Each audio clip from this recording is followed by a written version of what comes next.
Hello and welcome to part 7 of my Foundations of Yoga video series.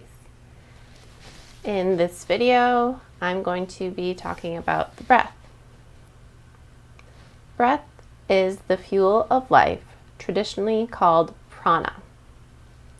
In many cultures around the world, the breath is thought to harness the spirit.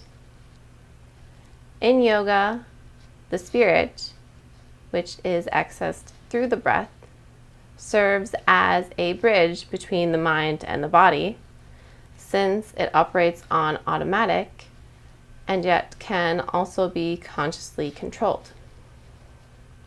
Breath is a cornerstone of technique.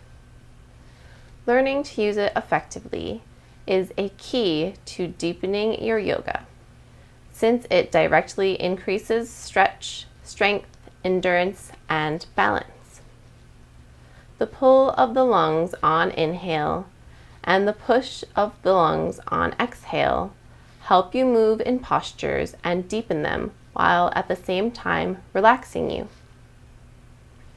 In postures that involve folding, compacting, and forward bending, you move and stretch on the exhale while holding and relaxing or aligning on the inhale.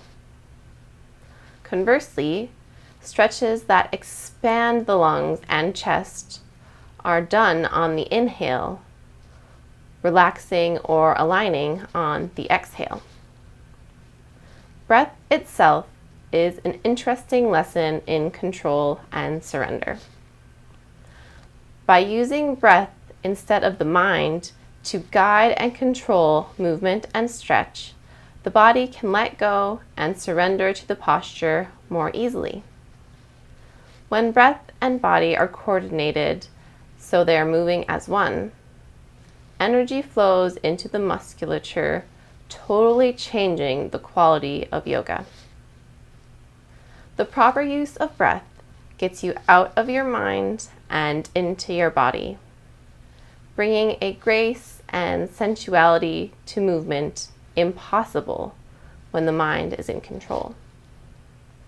This way of using breath gives a relaxed and centered attention to the whole organism and can also be used to focus energy into different parts of the body.